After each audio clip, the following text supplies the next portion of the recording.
sure am. And hello, ladies and gentlemen. We are here at the film room in the Chambers Academy Fieldhouse here at Tolbert Field to do our post-game show from the Chambers versus Edgewood game, and then our pregame show with Chambers versus Macon-East, which will be here at Tolbert Field tomorrow night. First, we're going to talk about last week. It was a tough loss for the Rebels as they went over to Edgewood and took a 4-point defeat, 40-36. And then we're going to talk to our players of the game and talk about our play of the game. Our offensive player of the game is junior number 16, John White. And, John, tell us statistically how your Thursday night went. I know you had a big kickoff return. Yes, sir. I should have ran it back, but I don't know what happened. But well, we scored anyway. Yeah, so we scored on that drive, but I had 2 touchdowns. Those were both receiving, right? Yes, sir. I don't remember which quarter it was because the quarters tend to run together when you're watching a game, but I do remember the plays. I think the first touchdown was in the first or second quarter. And one was on a 4th down, wasn't it? Yes, sir. I remember that one in particular, that 4th down where Peyton kind of threaded the needle over the top of the defender and you were able to hang on. Yes, sir. So ordinarily a good night when you score 36 points, but things didn't work out too well Thursday. On the defensive side of the ball. So let's talk about tomorrow night. How's this week in practice gone? Oh, it's been a pretty good week in practice so far, and we've been more physical this week. He said we've got away from that, being physical, so that's what he wanted to do more this week in practice, was be more physical. Big game. Yes, got to win and got to get in a tiebreaker and hope the tiebreaker breaks in our favor. But we'll finish first, second, or third, and that'll all be determined by tomorrow night's game. Yes, sir. I'm glad to hear we had a good week of practice. Oh, yeah. And we congratulate you for the second time this year on being the offensive player of the game. Thank you. We'll see if we can't meet again like this sometime this season. Hopefully next week.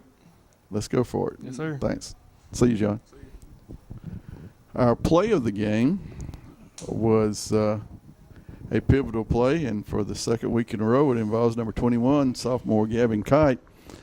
This play of the game happened early in the third quarter. Edgewood had taken the kickoff by virtue of winning the toss and had taken the ball down and scored to go up by 2 scores. Rebel offense came back down and scored to get it down to 1 score, kicked off to Edgewood, and Edgewood fumbled, and Gavin recovered the fumble. Now, from where I was, Gavin, I couldn't see too much of that play. I just saw the ball go up in the air. So tell us what happened.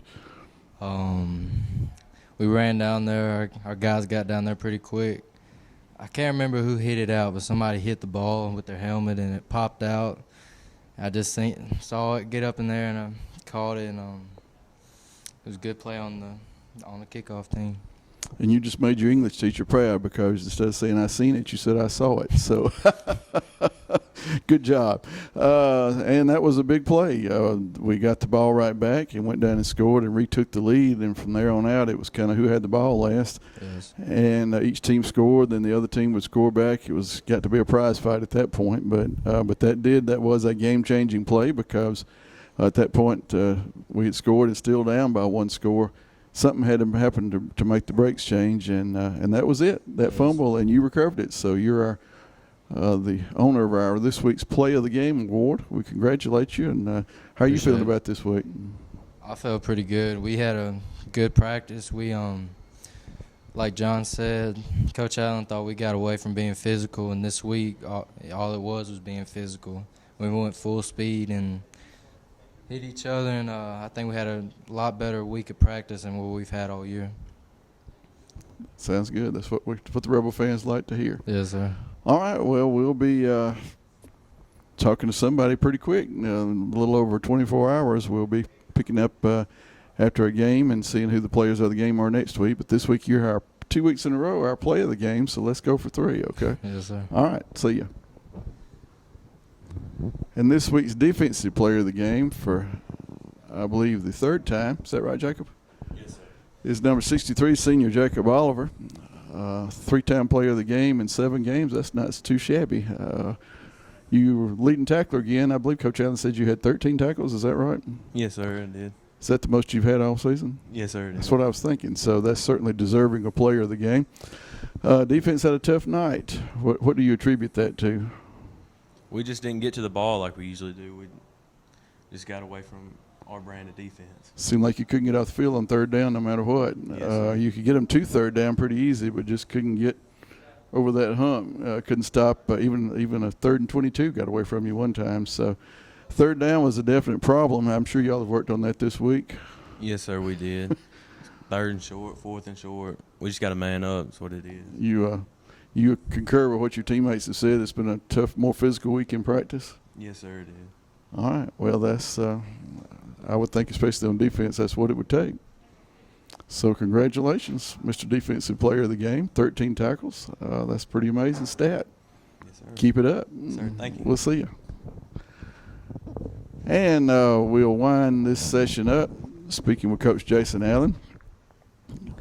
Coach, it's not much fun having these sessions after a loss. And fortunately, we hadn't had to do too much of that.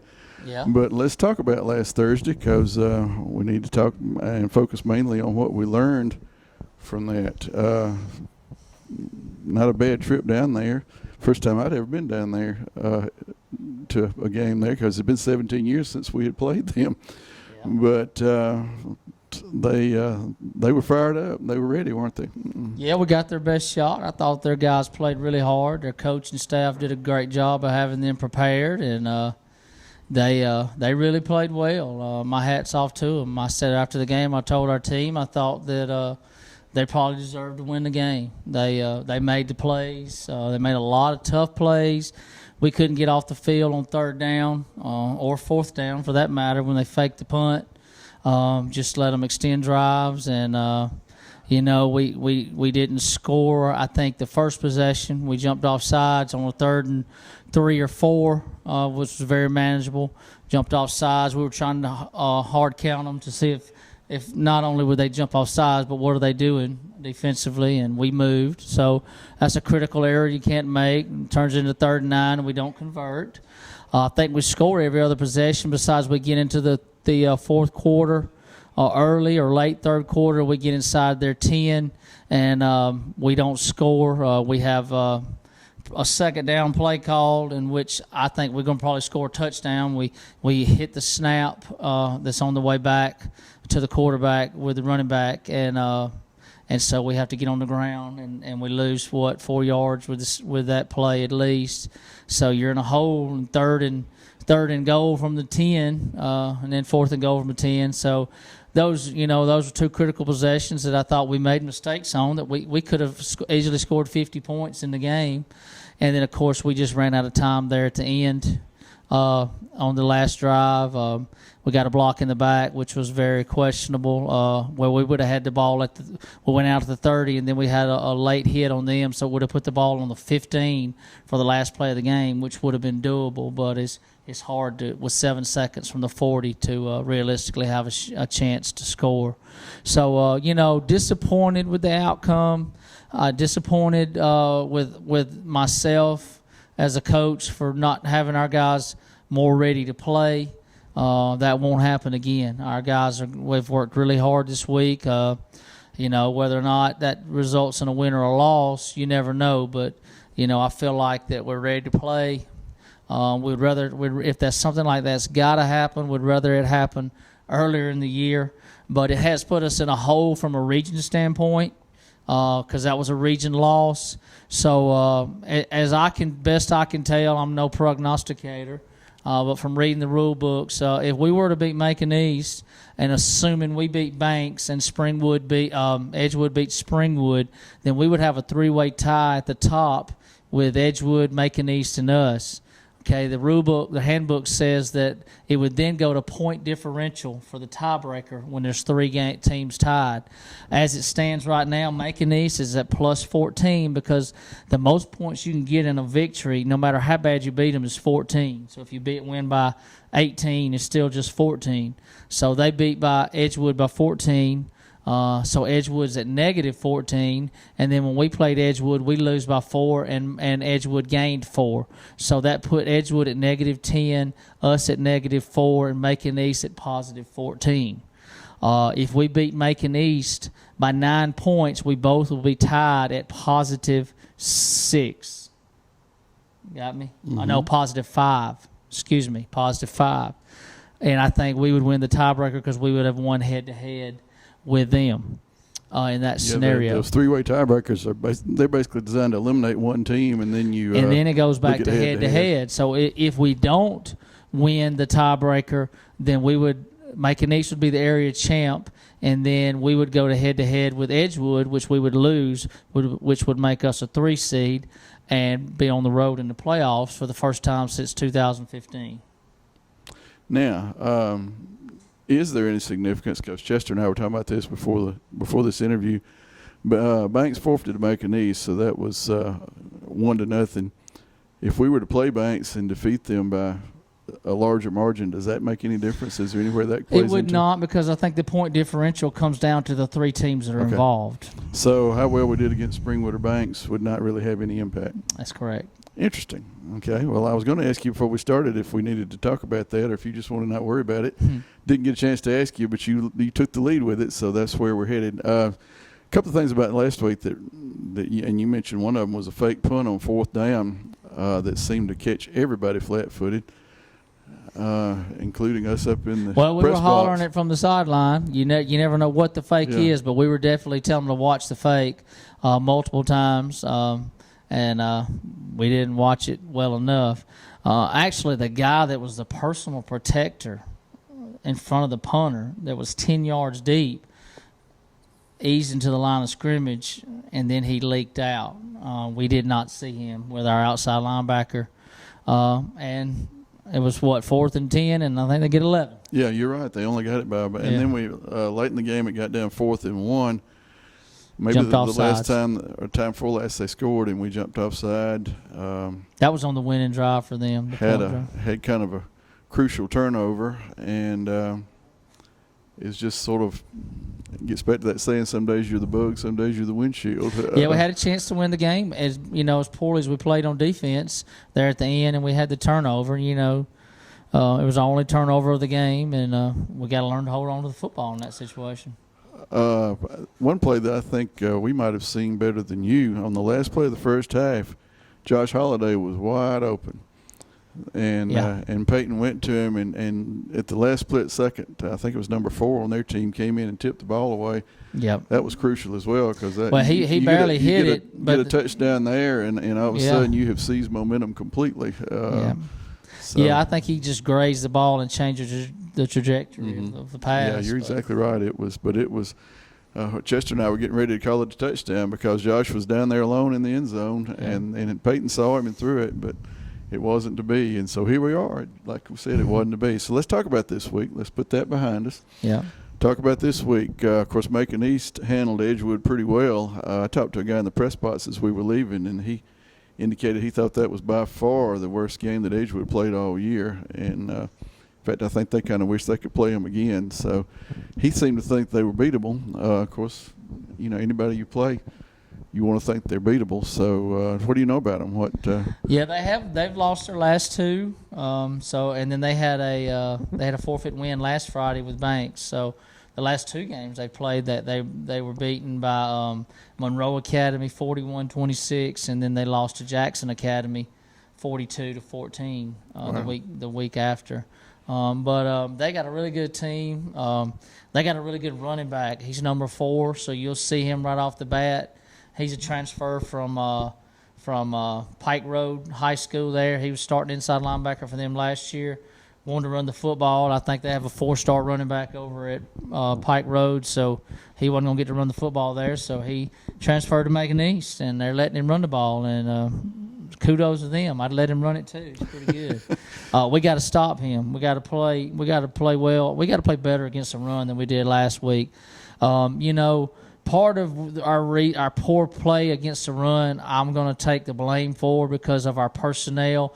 We were almost in a dime package. So, in other words, we took out a linebacker out of the game, and we were playing more with a 5-man box. And it's the same approach that we took against Pike Liberal Arts, and it worked out pretty well for us.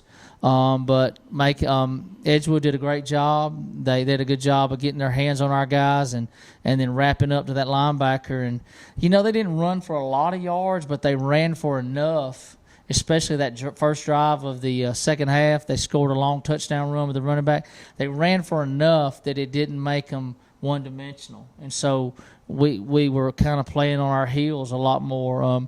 If I had the game to do over, we would have just inserted that other linebacker, and we'd have said, you're not going to run the football on us. We'll take our chances with the pass, because we felt like they were a much better passing team, but they were a better running team than we give them credit for. And so in hindsight, in retrospect, that was a mistake, I thought. And I still believe, whether you're in the NFL, the SEC, the ACC, or high school football, or junior high or Pee Wee, if you don't stop the run, you can't win the game. And so we've got to do a better job of impressing that on our young people, and then we've got to do a better job from a schematic standpoint of making sure we got the right guys on the field so that we fit the run correctly. All right, so Macon-East win and you're in, and Chambers win and score again, and again and again. So that's going to be a different approach to a football game, but it'll be interesting. It's going to be two hungry teams, especially if they've lost 2 in a row and then had a forfeit. That means they've played or gone 3 weeks without a victory. Yeah, they're going to be sky high. I mean, they know what the stakes are here. I don't think you can go out there and play it thinking, say, well, we got to score this many points. You just got to go out there and let it hang out and play. Yeah. You know, and you can't panic. You can't do stupid things. You just got to play the way I know our guys can play, and I think we'll be fine. But, you know, at the same time, Macon-East is feeling the same way. So it's going to be a big game. I think there's going to be a lot of people here. I think they'll bring a lot of people. And I'm glad we're getting to play them at home for one. Absolutely. And we haven't played them, I don't think, since the 2000 state championship game, have we? We've played them in some jamborees, yeah. But officially – to my recollection, no. And we played them twice that year. Played them here at home. Yeah. And then played them again in Troy. Did a much better job the second time playing them. I think they pretty well wore us out the first time. But yeah. But so played a team last week. Hadn't played in 17 years and playing one this week. Hadn't played in 20 years. That's the fruits of reclassification. Yeah, we knew we'd be playing some different teams this year. So you know, we're just going to take it as it goes. I'm glad to be playing some different people. I'm glad we're playing some people that are closer to the house. And, you know, you look at the sports writers' top 10, and, of course, we talk about that every week. It really means little or nothing. But Abbeville's in the top 10. They're 6-1, and we're that 1. Yeah. Pike, I think, is 5-1. We're that 1. Yeah. And then we were, I think, 6th this week. We fell down to 6th. I'm not sure. And everybody below us, we have either played or will play in the top 10. So, so that's kind of lets you know where 2A football is in the AISA. All the strength is definitely in that middle classification. Yeah, I agree 100%. It's been a fun schedule too. You know, I mean, I like playing good people, and you know, we just we got to play better. We got to be ready to play every week. I don't know that we were emotionally invested or we were as ready to play last Friday, and that falls on my job as the head coach.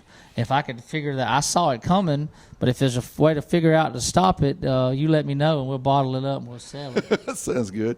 I need a little retirement income when I get ready to hang this job up. But it brings up an interesting point. How do you think that week off played into that? Did it help or hurt? I hate them. You know, last year we had an off week and for the first round of the playoffs and played just miserably defensively. And then the same thing happened this week. So in the future, I'm going to be pushing for 10-game schedule with no bye weeks. I like playing every Friday. It's just once a week. Heck, I wouldn't mind playing twice a week. Take your bye week in week 1. Yeah, take it in week 1. I wouldn't mind playing twice a week. I really wouldn't. Well, you know, I couldn't help but feel like that the emotional high of beating a team like Pike that was undefeated and really pretty well dominating them up to a point. And then you had a week off. I mean, you guys didn't have anything else to think about but how much they had dominated a 3-day team. How good we were. Yeah. And then all of a sudden, and really when you look back at Thursday's game, they scored the first and last times they had the ball in the first half and the first and last times they had the ball in the second half. And between those touchdowns in each half, you pretty well handled them. I mean, that's 28 out of 40 points that they had right there because so, you know, it was kind of a game of momentum swings. The middle parts of both halves, we had the momentum. First and last drive of both halves, they had the momentum. But that's the first 5 minutes of the game and the first 5 minutes of the second half are crucial, in my opinion. You got to get off to a good start both halves, and we did not do it. And we talked about the importance of conversions last week when we got all those conversions with Pike. It added basically a touchdown to the game. Missed 2 2-point conversions, and you lost by 4. So those conversions are important too. I see where you're coming from there, but at the same time, the conversions we did make, we still came out more points if we'd have kicked extra points. Oh, absolutely. Yeah. I wasn't saying that that we made bad decisions by going for 2, but had we made those extra 2, you'd get a different ball game too. A lot of things could have gone differently, and we would have won. I don't think anything could have gone differently for them. It's like everything that happened, other than that fumble on the kickoff that they had, everything that happened for them was positive, and we had a lot of negatives. Yeah, which is football. And the inner workings of the game, I felt the same way. So, for instance, sometimes you call a defensive coverage or a defensive alignment that you have a weakness somewhere. You hope the offense doesn't call the play that exploits that weaknesses, and it seems like every time we did, then I don't know if they guessed right or if they saw it or what, but it's like, okay, bam, that was the perfect play to call against what we were doing. Sometimes it's like that. Sometimes it's like that in life. Sometimes it's like that in football. You're right. And you just got to move on to the next play. Exactly, and move on to the next game, and We've sliced and diced Edgewood enough, so we're going to move on to Macon-East. Everything is still on the table, including a region championship. It's going to involve a little more planning and scheming and working the components than maybe it might have if it was just win and you're in for both teams. But I kind of like having the man on the sideline that's been there 5 years in a row. So let's see what we can do. Yeah, thank you for the confidence. I'm just a football coach. I understand you don't throw and you don't catch, but you try to put them in a position where they can. So, well, that's about it, folks. Don't know what else we can talk about. Tomorrow night is an obvious situation of importance. Macon-East here at Tolbert Field. We need a big crowd. We'll have it on YouTube if you're not able to come out. Weather's going to be a little crisp from what they tell us, and but that's football weather. You want to have a little crisp weather every now and then. I'm excited. And we'll be back with Coach Allen in about 28 hours, and we'll be talking about staying at home or going on the road. Yep. It's pretty simple. That's right. All right. Again, we thank you for stopping by and giving us a watch and hear us talk about this week's game, last week's game, and we will see you Friday night about 6:45. Tomorrow night, remember, is senior night. We're going to try to have those festivities broadcast as well, so you can see our 13 seniors. Is that right? Including cheerleaders? Yeah, that sounds right. I think Emily told me there was 13 of them. So big crowd. I don't know how many of those football players. I guess about 8 or 9, and then the cheerleaders make out the 13. Great bunch of kids, class of 2021. Headed into football season, not sure they'd get through, but it looks like they're going to make it. And we're going to do senior night tomorrow night. So a lot going on. We look forward to seeing you there or having you watch along with us on YouTube tomorrow night. So that's it, Coach, except for it's great to play for the C and the A. God bless. See you.